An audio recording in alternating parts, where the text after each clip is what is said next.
Movie के start होते ही हमें स्टोरी नंबर 1 बताई जाती है, जो किंगडम ऑफ लॉन्ग थ्रिलिस में एक राजा और रानी की है। राजा जो कि अपनी रानी को बहुत प्यार करते थे और उनकी विश थी कि उनकी रानी हमेशा खुश रहे, लेकिन बदकिस्मती से रानी कभी मां नहीं बन सकती और इस बात को लेकर वो काफी सैड रहती थी। वैसे तो राजा पूरे किंगडम से डॉक्टर्स को बुलवाते थे कि वो रानी का ट्रीटमेंट कर सके, लेकिन किसी की समझ में भी कुछ नहीं आता और वो उनकी हेल्प नहीं कर पाते थे। फिर एक दिन राजा अपने महल में सर्कस वालों को बुलवाते हैं ताकि वो लोग उन्हें एंटरटेन करें और रानी का दिल भी बहल जाए। लेकिन सर्कस में आने वाले लोगों में एक औरत प्रेग्नेंट थी, जिसे देखकर रानी का मूड और भी ज्यादा खराब हो जाता है। काफी गुस्से में आकर अपने रूम में जाकर रानी चीजें तोड़ने लग जाती है। राजा अपनी रानी से प्यार करते थे और वो उन्हें यकीन दिलाते हैं कि उनके लिए वो कुछ भी कर लेंगे। और अगले दिन रात को महल में एक लंबा पतला बूढ़ा आदमी आता है, जो ये क्लेम करता है कि वो इस मैटर में रानी की हेल्प कर सकता है। राजा उससे कहता है कि तुमसे पहले भी बहुत लोग आ चुके हैं और ऐसे ही दावा करते हैं, लेकिन कोई भी हमारी मदद नहीं कर पाया, तो तुम इतनी यकीन के साथ कैसे कह सकते हो। तब वो आदमी उसे समझाता है कि ये पॉसिबल है, बस सवाल ये है कि तुम बच्चा लेने के लिए किस हद तक जा सकते हो। जिस पर वो कहते हैं आखिरी हद तक। वो बूढ़ा आदमी कहता है कि मैं जानता हूँ कि नेचर कैसे वर्क करती है और पूरी दुनिया एक बैलेंस में है। और वो कहता है कि अगर तुम एक जिंदगी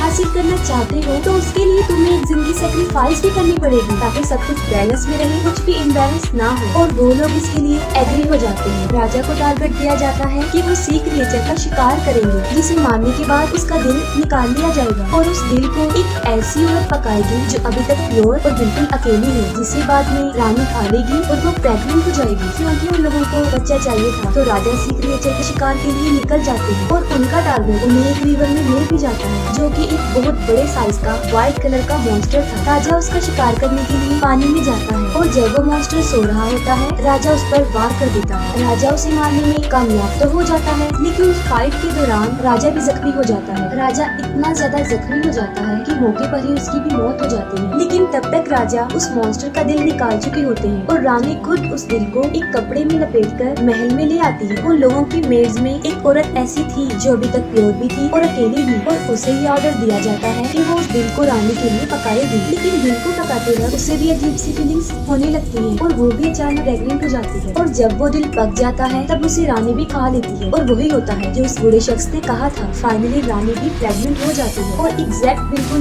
एक ही टाइम पर रानी और वो मेड अपने अपने बच्चों को पैदा करती है। वो दोनों बच्चे लड़के ही थे। रानी अपने बेटे का नाम इलियस रखती है और मेड अपने बेटे का नाम जोना रखती है। फिर कहानी 16 साल के बाद दिखाई जाती है, जहाँ वो बच्चे अब बड़े हो चुके थे। रानी अपने बेटे के साथ बहुत खुश थी, जैसे उसे नई जिंदगी मिल गई है। वो दोनों बच्चे एक ही दिन पैदा हुए थे और वो नॉर्मल बच्चों से थोड़ा अलग भी थे। उनके सारे हेयर्स व्हाइट कलर के थे, जो बिल्कुल उस सी मॉन्स्टर को रिप्रेजेंट कर रहे थे। और वो दोनों देखने में भी बिल्कुल सेम थे। वो दोनों ट्विंस लगते थे। वो दोनों एक दूसरे के काफी करीब थे, एक दूसरे से मिलते जुलते रहते थे। उनकी फ्रेंडशिप थी, लेकिन महारानी को उन दोनों की दोस्ती पसंद नहीं थी। वो अपने बेटे को समझाती रहती थी कि तुम एक शहजादे हो, तुम्हारी दोस्ती किसी नौकरानी के बेटे से नहीं हो सकती। लेकिन इलियस अपनी मदर की एक नहीं सुनता था, पर इसके बावजूद भी वो दोनों मिलते थे। और उन दोनों में ये एबिलिटी भी थी कि वो पानी में सांस ले सकते थे और छुपने के लिए अक्सर वो उसी रिवर में जाया करते थे जहाँ पर उस मॉन्स्टर को मारा गया था। रानी अपनी मेड को वार्न करती है कि अगर उसने अपने बेटे को नहीं समझाया तो वो उसे और उसके बेटे दोनों को ही किंगडम से निकाल देगी। लेकिन फिर भी वो बाज नहीं आते थे।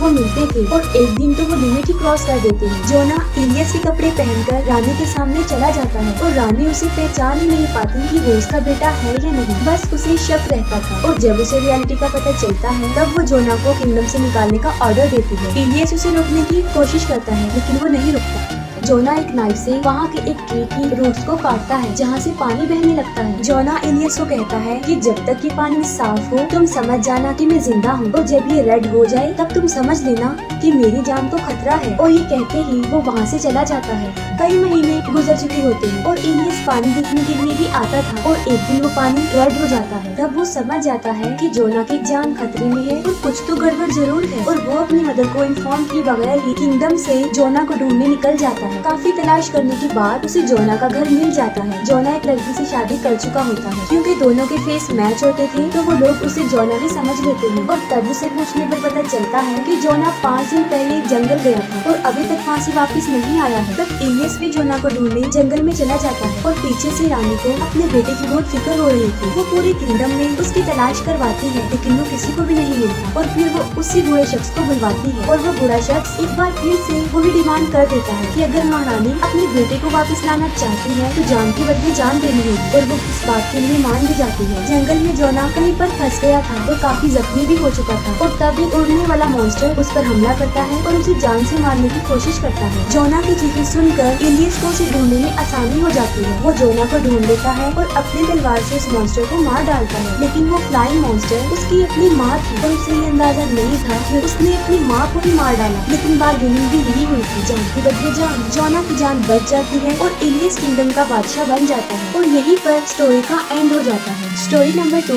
एक किंग और एक बुरी औरत की है और यहाँ का किंग काफी अयाश था। हर वक्त उसके पास लड़कियाँ रहती थी और वो खुद शराब के नशे में रहता था, लेकिन अभी तक उसे कोई रानी नहीं मिली थी, कोई ऐसी जिसे किंग दिल से एक्सेप्ट करे और उससे शादी करे। उसी महल के पास एक गाँव में 2 बुरी औरतें रहती थी। वो दोनों बिल्कुल अकेली थी और घर से इतना बाहर भी नहीं जाती थी और उनकी शादी भी नहीं हुई थी, जिससे ये साफ जाहिर था कि उन्होंने अकेले ही वहीं पर वैसे ही मर जाना है। लेकिन उनकी आवाज बहुत प्यारी थी। उम्र के लिहाज से उनकी आवाज किसी बुरी औरत की तरह नहीं थी। एक सुबह जब एक बुरी औरत कोई गाना गा रही थी तो उस आवाज राजा सुन लेता है। वो आवाज राजा को काफी पसंद आती है और वो इस आवाज को फॉलो करते हुए उसके पीछे जाता है, लेकिन वो बुरी औरत अचानक से घर चली जाती है, जिससे किंग का उसे देखने का तजस्सुस और बढ़ जाता है और वो सोचता है कि शायद ये खूबसूरत लड़की होगी जो कि मुझसे शर्मा रही है। उन बुरी औरतों में एक का नाम डोरा और दूसरी का नाम इमा था। डोरा जो कि काफी चालाक और लालची भी थी, जबकि इसके मुकाबले में इमा जो थोड़ी सीधी सादी और डरपोक थी। और जब डोरा देखती है कि किंग उनके दरवाजे पर है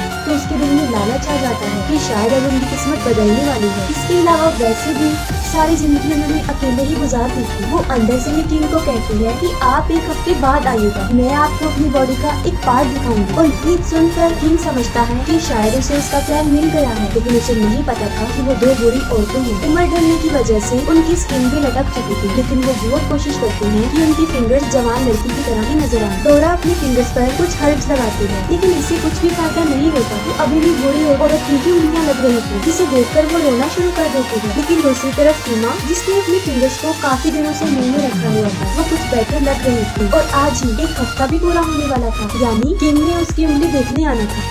और डोरा जो कि बहुत चालाक थी, वो अपनी उंगली की बजाय इमा की उंगली दिखा देती है। अब किंग खुद पर कंट्रोल नहीं कर पा रहा था, जो उन्हें देखना चाहता था, लेकिन वो जानती थी कि अगर किंग को उनकी इस हरकत का पता चल गया तो वो उन्हें सूली पर लटका देगा, जिसके लिए वो किंग एक शर्त रख देती है। वो कहती है कि मैं आधी रात को आपके महल में आऊंगी, इसके लिए शर्त ये होगी कि वहाँ पर बिल्कुल अंधेरा हो, महल की सारे कैंडल लाइट्स बुझा दिए जाएं, जिसके लिए किंग एग्री हो जाता है। अब इमा डोरा की बॉडी को किसी ग्लू केमिकल से टाइट करती है ताकि वो एक जवान लड़की की बॉडी लगे। आधी रात को किंग का एक आदमी डोरा को लेने आता है और उसकी शर्त के मुताबिक महल में अंधेरा होता है। सुबह को उसे फील होता है कि कुछ तो गड़बड़ है और जब लाइट में वो उसे देखता है कि उसने एक रात एक बुरी औरत के साथ गुजारी तो वो गुस्से से पागल हो जाता है और डोरा को अपने महल की खिड़की से बाहर फेंक देता है। लेकिन जंगल में डोरा बच जाती है और उसके साथ एक मैजिक हो जाता है। वहाँ पर एक पूछ आती है और देखते ही देखते वो बुरी बदसूरत डोरा एक जवान लड़की में चेंज हो जाती है, जिसके बहुत लंबे खूबसूरत सुनहरे बाल थे। और अगले दिन किंग शिकार के लिए उसे जंगल में जाता है। एक ही नजर देखते ही उसे डोरा से प्यार हो जाता है और वो उसे अपने महल में ले आता है और अपनी रानी बनाने का डिसीजन लेता है। डोरा कुछ भी नहीं जानती थी कि वो जवान औरत कैसे बनी, लेकिन उसे अपनी सिस्टर इमा अभी भी याद थी और वो उसे अपनी शादी पर भी इनवाइट करती है, जबकि इमा को भी अंदाजा नहीं था कि उसकी बहन अब एक जवान लड़की बन गई है और अनकरीब वो क्वीन बन जाएगी। डोरा अपनी बहन को जो ड्रेस भिजवाती है वो काफी कॉस्टली होता है। इमा उसी ड्रेस को पहनकर शादी में जाती है और वहाँ पर डोरा उसे सारी स्टोरी बता देती है और वो अपने दिल में विश करती है कि उसे भी अपनी बहन जैसा जवान बनना है। जब इमा ने डोरा से पूछा था कि वो जवान कैसे हुई, तब उसने मजाक में कहा कि मैंने अपनी बुरी स्किन उतार दी, लेकिन इमा इस बात को सच समझ लेती है। फिर वो एक लोहार के पास जाती है और उसे अपना नेकलेस और एक्सपेंसिव ड्रेस देने का वादा करती है, इसी शर्त पर कि अगर वो उसकी